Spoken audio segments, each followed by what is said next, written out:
Class 10 के chapter 8 में trigonometric table हम बनाना आज सीखेंगे इस क्लास में। देखिए, जब भी हम ट्रिग्नोमेट्रिक टेबल बनाते हैं तो सबसे पहले यहाँ पर हम कोई भी एक एंगल ले लेते हैं। या तो हम थीटा ले सकते हैं या ए या बी या कुछ भी ले सकते हैं। मैं यहाँ पर एंगल ए ले रहा हूँ, ठीक है।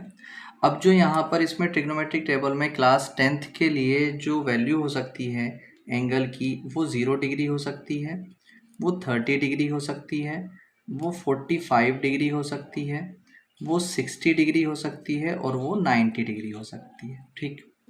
अब हम क्या करते हैं, देखिए यहाँ पर जो साइन है, साइन में यहाँ पर हमने एंगल ए लिया था तो मैंने यहाँ पर साइन ए ले लिया, ठीक।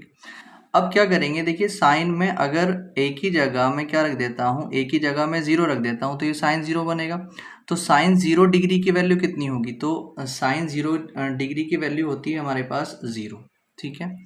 उसके बाद यहाँ पर अगर मैं 30 की जगह एक ही जगह 30 डिग्री रख देता हूँ तो साइन 30 बन जाएगा। तो साइन 30 की वैल्यू होती है 1/2।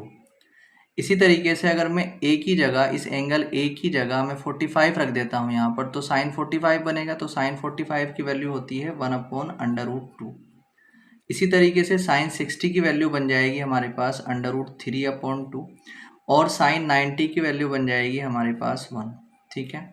देखिए, किसी भी ट्रिग्नोमेट्रिक टेबल को बनाने की इस ट्रिग्नोमेट्रिक टेबल को बनाने के लिए हमें कम से कम साइन की जो ये वैल्यूज़ हैं ये मालूम होनी चाहिए, ठीक है। उसके बाद हम सारी टेबल जो है इसी के बेस पे बना सकते हैं। उसके बाद जब हम cos A लेंगे, यानी कि cos की वैल्यू निकालेंगे इन सभी एंगल्स में, तो हम क्या करेंगे, जो हमने इस तरीके से लाइन बनाई है अब हम इसको उल्टा करते हुए बना देंगे। यहाँ पर 1 था तो यहाँ पर सबसे पहले 1 लिख लीजिए। यहाँ पर √3/2 था तो यहाँ पर √3/2 लिख लीजिए। यहाँ पर 1/√2 था तो ये नीचे इसके 1/√2 ही आ जाएगा। 1/2 यहाँ पर था तो ये यहाँ पर 1/2 आ जाएगा। ये 0 यहाँ पर था तो 0 ये यहाँ पर आ जाएगा, ठीक है। साइन और कॉस की बन चुकी है, साइन के बेस पे बनाया हमने। अब हम टेन की बड़ी आसानी से बना सकते हैं। टेन का कैसे करते हैं, टेन का फॉर्मूला होता है साइन अपॉन कॉस, यानी कि साइन की वैल्यू को कॉस की वैल्यू से डिवाइड अगर हम कर दें, जैसे जैसे लिखी हुई है इसी तरीके से अगर हम इसको डिवाइड कर दें तो टेन की वैल्यू निकल के आ जाती है। तो यहाँ पर आप इसको क्या माने, इसको अपॉन मान लें, ठीक है। तो 0/1 एक तरीके से, तो कितना हो जाएगा, 1 से 0 को जब हम डिवाइड करेंगे आएगा कितना, 0। तो टेन 0 की वैल्यू कितनी हो जाएगी, 0। अब जब हम इससे इसको डिवाइड करेंगे तो हाफ से अपॉन 2 से, ये 2 से 2 कैंसिल हो जाएगा, ऊपर बचेगा 1 और नीचे बचेगा √3, तो 1/√3 आ जाएगा। ये पूरा पूरा सेम है तो ये पूरे से पूरे कट जाएगा तो कितना आ जाएगा यहाँ पर 1।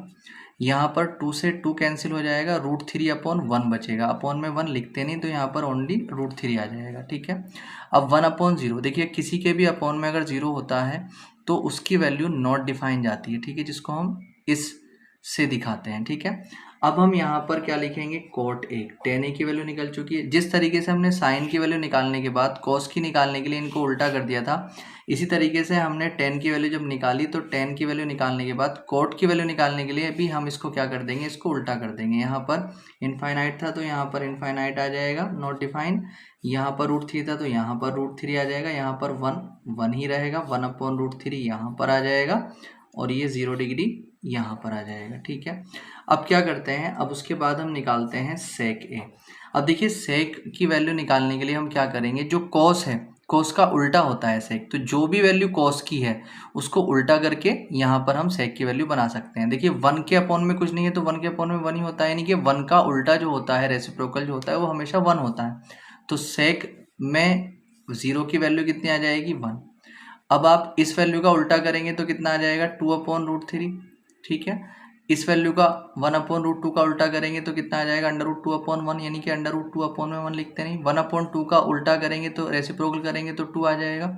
और 0 का जो रेसिप्रोकल होता है हमेशा, यानी कि जो उल्टा होता है वो नॉट डिफाइन होता है, ठीक है।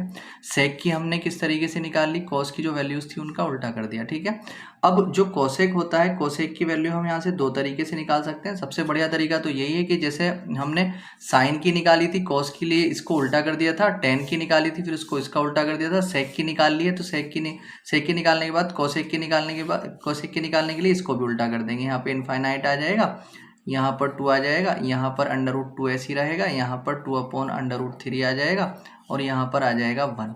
और हम अगर कोसेक की वैल्यू ऐसे नहीं निकालना चाहते थे तो साइन की जो भी वैल्यू थी उसका उल्टा करके भी इसको निकाल सकते थे। ठीक है, ये जो है आपकी एक्सरसाइज 8.2 में जो है काम आएगी।